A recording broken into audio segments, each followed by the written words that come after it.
নমস্কার। আজকে সাপ্তাহিক রাশিফল নিয়ে আলোচনা করব। এই সপ্তাহটা কিন্তু খুব ভাইটাল, কেননা এই সপ্তাহে কিন্তু পঞ্চগ্রহী যোগ তৈরি হচ্ছে। কোনো কোনো জায়গায় আমি বলছি ষষ্ঠগ্রহী, আবার কোনো কোনো সপ্তগ্রহীও বলছি, কেননা পঞ্চগ্রহী যোগটা আপনার আলোচনা করেছি আমার শনির ট্রানজিটে, বা আগের সপ্তাহেও আলোচনা করেছি আমি। এই সপ্তাহটা শুরু হচ্ছে আপনার 31 মার্চ থেকে 31 মার্চ থেকে, ভালো করে শুনবেন, 6 এপ্রিল পর্যন্ত, অর্থাৎ মার্চ মাসে আমরা শেষ দিন থেকে 6 এপ্রিল পর্যন্ত। এই সপ্তাহে কিন্তু আবার আপনার নবরাত্রি পড়ছে। এই সপ্তাহে কিন্তু নবরাত্রি কন্টিনিউ থাকছে, সেটা নিয়ে আমি প্রোগ্রাম আপনাদের কম বেশি দিয়েছি। আবার এই 31 মার্চ অর্থাৎ 29 তারিখে কিন্তু আপনার সূর্যগ্রহণ থাকে, তার এফেক্টটাও কিন্তু আপনারা এই সপ্তাহে কিছু কিছু রাশির জন্য এফেক্ট হবে, কিন্তু সূর্যগ্রহণ দৃশ্যমান নয়, যেটা আমি আগের প্রোগ্রামে বলেছি। কিন্তু এই যে 31 মার্চ থেকে 6 এপ্রিল, এই যে সারাটা সপ্তাহ 12 রাশি কেমন যাবে, এগুলো কিন্তু এফেক্ট হবে। এই যে নবরাত্রি হচ্ছে, পঞ্চগ্রহী যোগ তৈরি হয়েছে মীন রাশিতে, কোন কোন রাশির উপর, একাধিক রাশির উপর ভালো প্রভাব পড়ে, একাধিক রাশি একটু সতর্ক থাকতে হবে। আবার 7.5 ফার্স্ট স্টেজ আপনার এদিকে হচ্ছে ঢাইয়া শুরু হচ্ছে, এগুলো আলোচনা আমি করেছি। কিন্তু সেটা যেহেতু সপ্তাহ শুরু হচ্ছে, সেটার এফেক্টে কিন্তু আপনাদের ভালো মন্দ এফেক্টটা পড়বে। আপনার ভয় কোনোটারই পাবেন না, এটা আপনাদের কাছে আমি হামলি রিকোয়েস্ট করছি। ভয় পাবেন না, কেন ভয় পাবেন না? 7.5 ঢাইয়া মানেই যে আপনি যেন মানে সেই রব উঠে গেল, সব শেষ হয়ে যাবে, একদম নয়। কারণ আদার্স যে 8টা গ্রহ রয়েছে, সেই 8টা গ্রহ ট্রানজিটটা কিন্তু বিশাল ভাইটাল প্রত্যেকটা রাশি লগ্নের ক্ষেত্রে, আপনার ক্ষেত্রেও সেটা প্রযোজ্য। চলুন তাহলে জেনে নি এই যে সামনের সপ্তাহ, অর্থাৎ 31 মার্চ টু 6 এপ্রিল আপনার কেমন যাবে। সুতরাং এটা নিয়ে আলোচনার বিষয়বস্তু। আর যদি মনে করেন প্রোগ্রাম ভালো লাগে, তাহলে আমার দিগদর্শন চ্যানেলের সাথে জুড়ে থাকতে চান, অবশ্যই চ্যানেলটাকে সাবস্ক্রাইব করে নোটিফিকেশনটা অন করবেন, যত লোকে শেয়ার করবেন। আর আমার সাথে যোগাযোগ করতে হলে 8910733259 9433960106। অনেকেই বলছেন দাদা আপনার সাথে চেম্বারে না দেখা করে অনলাইনে, অবশ্যই অনলাইনে কনসালটেশন নিতে পারবেন।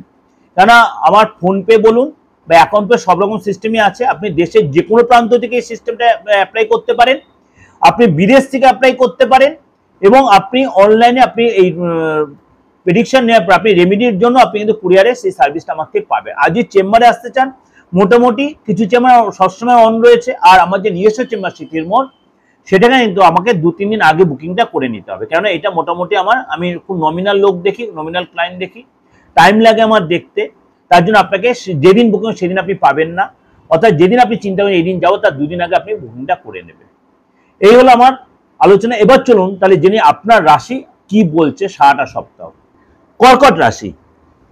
কর্কট রাশি যেহেতু হাইয়া মুক্ত হচ্ছেন আপনি কর্কট রাশির ক্ষেত্রে, কেন শনি আপনার চলে আসছে 9th হাউসে, শুধু আপনার কিন্তু এই সময় ঢাইয়া মুক্ত হচ্ছে। আপনার কিন্তু ইনকাম নিয়ে বা আর্থিক জানেন অনেক বেশি চিন্তা থাকবে। এক্সট্রা রোজগার কিভাবে করবেন, ইনকামটা কিভাবে ডেভেলপ করবেন, এগুলো কিন্তু আপনার প্রফিট, যে ব্যবসা করছেন প্রফিটটা কিভাবে বাড়াবেন, কাজের জায়গাটা কিভাবে বসের স্বর্ণপন্ন হয়, বসের কাছে আরো কিভাবে ক্লোজ, এগুলো কিন্তু আপনার চিন্তা থাকবে।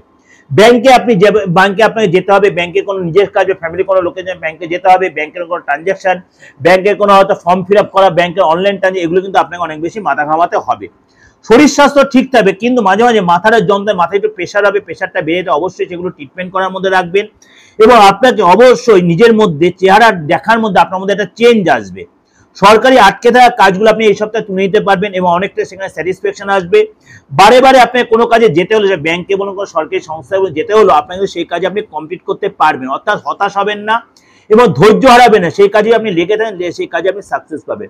কোনো নতুন কোনো ডিল হতে পারে, পুরোনো ডিল থেকে লাভ হবে, হঠাৎ কোনো ধনপ্রাপ্তি হবে। এবং আপনার এই সময় কিন্তু কোনো জায়গা থেকে আপনার মানে এক্সট্রা ইনকাম হওয়ার রাস্তা তৈরি হবে, কাজের সুযোগ আসবে আপনার। এবং ইললিগাল প্রসেসে, ভালো করে শুনে নেবেন কর্কট রাশির, ইললিগাল প্রসেসে কোনো ইনকামের রাস্তা তৈরি হতে, কিন্তু বি কেয়ারফুল। ভুল করে কোনো ভুল কাজে ফেসে যাবে না, তাহলে কিন্তু আপনার আইনি ঝামেলা, কোনো পুলিশ ঝামেলা ফেসে যেতে পারেন। অর্থ কমনা সুযোগ আসবে, সেটাই সুযোগ মানে ভালো কিছু হয়, তাহলে কাজে লাগানোর চেষ্টা করবেন। গাড়িতে বলুন, ইলেকট্রিক্যাল আইটেমের পিছনে বলুন, এগুলোর পিছনে খরচ হয়। ভাই বোনের সাথে আপনার কোনো তর্ক বিতর্ক হতে পারে, যেহেতু আপনার বৃহস্পতি সিচুয়েশনের জন্য আপনার কিন্তু এই জায়গাগুলো একটু সাবধানে মেনটেন করতে হবে। ভাই বোনের সাথে কোনো কারণে তর্ক বিতর্ক হতে পারে, এবং তাদের জন্য আপনার খরচ হতে, মাথার অস্থিরতা কাজ করবে। আপনাকে অনেক বেশি ট্রাভেল করতে, দৌড়ঝাঁপ করতে হবে, এবং আপনাকে কর্মসূত্রে বলুন, ব্যবসাতে অন্য শহরে যেতে হবে, অন্য কোনো ব্রাঞ্চে যেতে হবে, বা অনেক আপনাকে বাজারে অনেক বেশি ঘুরতে হবে। অফিসে আপনার কিন্তু রিনোভেশনের অফিসের কাজে আপনার রিনোভেশনের পিছনে আপনার খরচ, আপনার যে ব্যবসা কোনো কর্মস্থলে সেখানে রিলেশনটা আপনার ঠিক থাকবে, পার্টনার অনেক বেশি ধার্মিক হবে, তীর্থে যাবেন এবং নদী পাহাড়ে যাবেন, পার্টনার ধন লাভ হবে, পার্টনার কোনো গুড নিউজ পাবে, উইকেন্ডে পার্টনার সাথে কোনো জায়গায় কোনো অনুষ্ঠানে বা পার্টি প্রোগ্রামে যাবেন, অর্থাৎ ওভারঅল কিন্তু সম্পর্কটা আপনাদের অনেকটাই বেটার থাকবে। ভালো লাগলে লাইক করে সাবস্ক্রাইব করে নোটিফিকেশনটা অন করে যত পারবেন লোকের সাথে শেয়ার করবেন। আর যদি মনে হয় আমার সাথে যোগাযোগ করবেন, অবশ্যই বুকিং এর ফোন। নমস্কার, ভালো থাকুন।